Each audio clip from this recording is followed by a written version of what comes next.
What's going on, world? It's your boy at Big Game James _36, and I'm with Greg Mcgarity with the TaxSlayer Gator Bowl, and this is the TaxSlayer Gator Bowl Drive to Selection, presented by Toyota.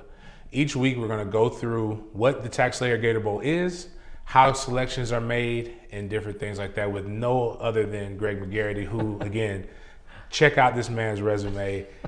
I actually got into something with somebody the other day where I was breaking down the LSU FSU game, and the guy said, "Who is this regular fan?" And I said, "Google me." You guys can Google this guy resume way better than any of mine or any of ours who are listening. So how are you doing today? Doing wonderful. Hope you are too. I am good, man. I've had a great time and before we, over this past weekend hanging out with you. And before we get into that, we're going to talk about some of the different changes and the things that are coming up that have nothing to really do with the bowl game, but affect the bowl game itself. So we're living here in the city of Jacksonville. The Jacksonville Jaguars are part of the NFL. I hate to talk to people dumb, but just need to explain that to people. They're part of the NFL, and they have one of the oldest stadiums in the NFL.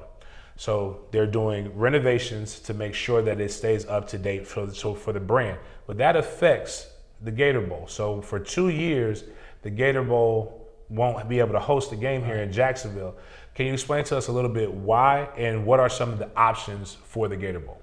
Well, it looks like right now in December, the December 26 Gator Bowl and the 27 TaxSlayer Gator Bowl will have to move, as you said, out of Everbank Stadium. So same thing with the Jags. They've got to find another place to play. And so we're following closely what the Jags are going to do with their planning. But running parallel, we're also trying to locate some areas that possibly could host our game. So we're working, like I said, closely with the Jags because they may end up playing here in some facility that's been retrofitted to be able to accommodate thousands of fans. So we're keeping close to the vest there and making sure that we're listening, but we're also trying to be a little aggressive and trying to take care of ourselves in case the Jags location didn't work out for us. So it's not necessarily that where the Jags go, the Gator Bowl goes. Right. I mean, if they go to Orlando, probably that puts too many games in Orlando as far as postseason, because you have the Citrus Bowl, the Cheez-It Bowl. So you've got 2 games that are already going on down there. So that would provide some obstacles for us to overcome if we did think about playing in Orlando. But it opens the door for maybe Daytona, FSU, University of Florida. So we're all working on those options because we've got a little time now, but it's better to prepare than wait till the last minute. What a world would we live in if Tallahassee, Florida, Doak Campbell Stadium could host the Gator Bowl? That would be quite interesting. What kind of challenges would be presented, though, both Tallahassee and Gainesville being college towns, to be able to present and host a game like this? And then the second question to that is, would that shift the bowl game activities to those cities, or would it still be in Jacksonville and then those guys would just get bussed over there on game day? Perfect scenario would be that every bowl activity would take place here in Jacksonville. And then on game day, depending on game time, would depend on when the teams would depart. But with a police escort, you can run pretty quickly to any one of these sites. So in a perfect world, they're here all during the week until game day, and they would transfer either south to Daytona or west to Tallahassee or Gainesville. But again, there may be some options here in Jacksonville that are going to be discovered here. So we're kind of just waiting, but we're also planning ahead. Well, that's kind of cool. There's on a much smaller scale, the Under Armour All-American game used to have practices in Tampa, but they would play the game in Orlando. So I can see how that happens. Now, we were in Daytona with the Chairman's Club. Be sure to look into that if you want to be in a cool club to go do some cool VIP events. But they discussed about the options of being able to host a football game at Daytona International Speedway. So what kind of obstacles and what kind of opportunities are presented at that location after you being able to see it up close and personal? Well, first of all, just getting to witness a sports spectacle. And if you haven't been to Daytona, like I had not been there for like 30 years, and the magnitude of the event and the vast amount of space they have is just mind-boggling. So we were in a presentation that the Speedway provided for the members of the Chairman's Club and others, and they talked about how football could fit in the infield grass. And that may sound kind of simple on the front end, but you have to see it to believe it, because they have staged soccer games in that infield. So it would create some obstacles as far as infrastructure, but we look forward to having discussions with Daytona and laying out those obstacles and finding out how we can maybe attack those. But it creates a lot of interesting dynamics there if you can't play here in Jacksonville, about playing in the greatest speedway in the world, right, for a postseason game. I can promise you it's very long enough. I had to go walk there, and I won my step battle with my family, just going around Daytona, and just the amenities. Very incredible. They do a great job there, so it would be quite interesting to be able to see that. And then Daytona, probably because they're used to hosting that big event, probably has the hotels and a lot of the other different things that could potentially make an event like this go well. One random question just came in my mind. I did talk about a high school all-star game. Has there ever been any interest in the city of Jacksonville hosting some kind of, whether it's an all-American game for prep prospects or even a Senior Bowl type event here? Well, I don't think so. I'm not aware of that.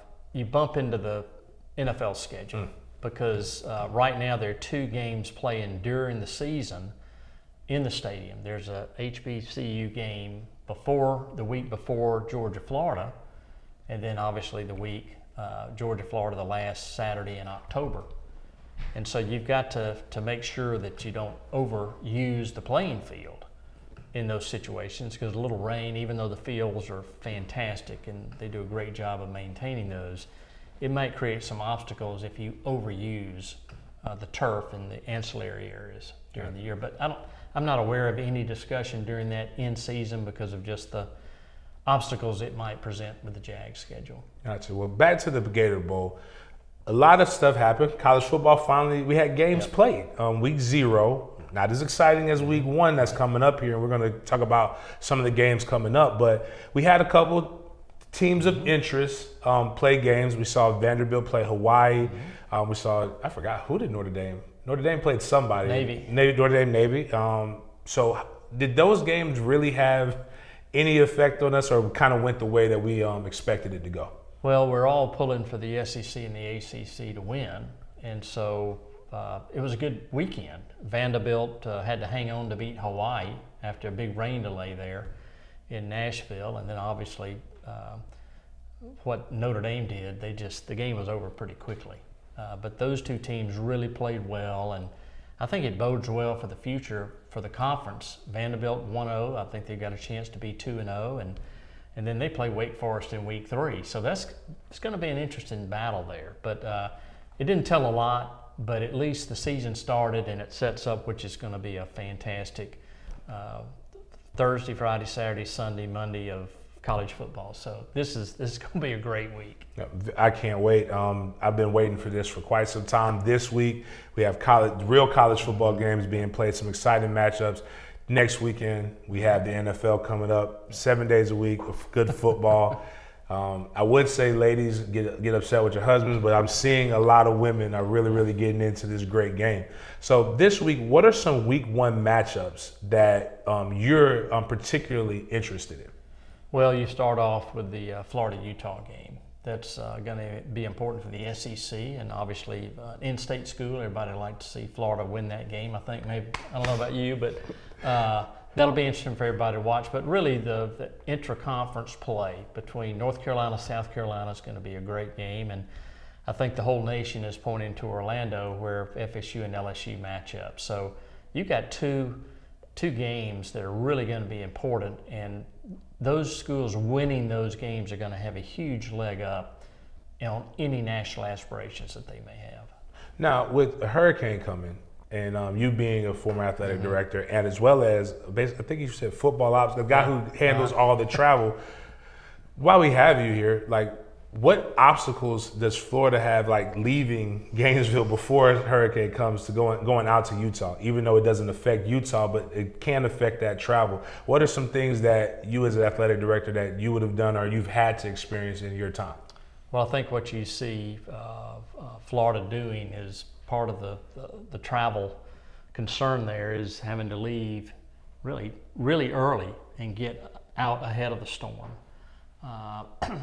As a trip planner, you always watch the Weather Channel because you never knew whether it was going to affect a home game or a road game. Because if a game was going to be in Gainesville this weekend, there would have been some tremendous challenges as far as the damages that could occur and things that would affect just the resources it takes to stage a game. Police, first responders, fans that have to travel outside the Gainesville area. But those are all things you've got to weigh, and it certainly can throw some curveballs. All right. Well, that kind of segues what we were talking about before. We have the inter-conference play. There is a thing that we talked about last week, so hopefully people are doing their homework about how you can select bowls. We're going to go back to the expert picks, and there's a couple changes on our board.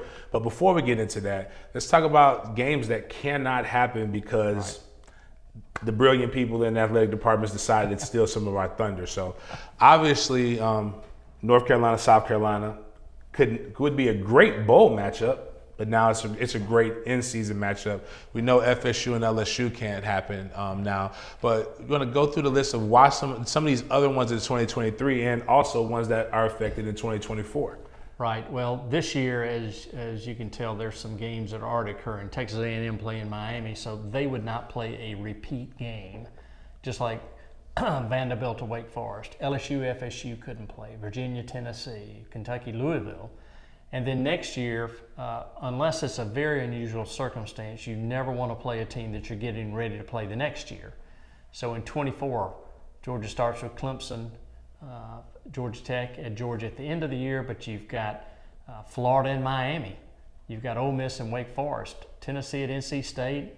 So you've got games there that you want to avoid those games. So they're really kind of off the table unless something really, really odd happens. But there would not be any repeat performances on the 23 season, this season, for matchups. So that takes A&M playing Miami off the table, takes LSU, FSU, like we said, off the table, takes a lot of those games off the table, as well as games that are already scheduled for 2024.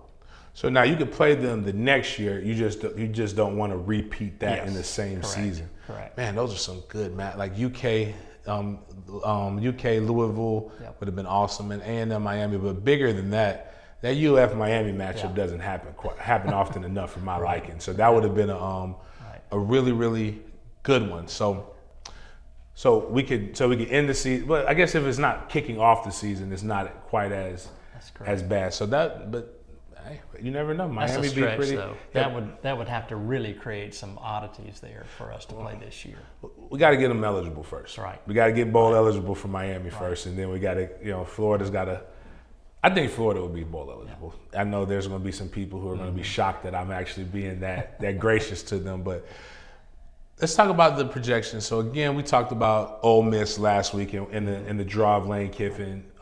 Just Ole Miss travels very, very well. We talked about how College Football Network has it wrong because of different reasons why we can't select people. And if anybody's watching and you're watching a bowl selection show and they're saying any of those matchups in 2023 that we just talked about, you cannot have rematches in the regular season in our bowl game.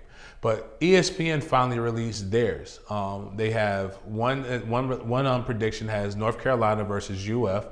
I think that would be a very interesting matchup. What kind of things do you see in that game that would make that an interesting bowl game for the Gator Bowl? Well, you have two big brands that are going to bring a huge national audience, and so that's the first thing. And then you've got outstanding players. I mean, May at quarterback at North Carolina is a preseason favorite, maybe for the Heisman.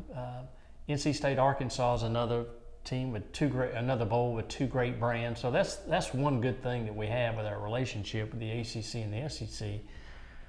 Everybody has a great brand. Some have more more prominent than others, but everybody can obviously identify every team that plays in the ACC and the SEC.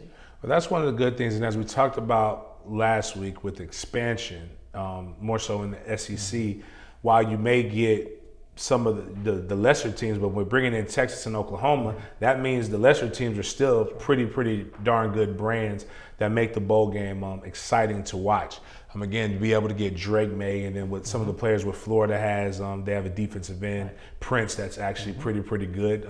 So that would still be a disappointment to them, what they would feel like from a record perspective, but it would be an amazing experience, overall experience for the bowl game, and especially for TV.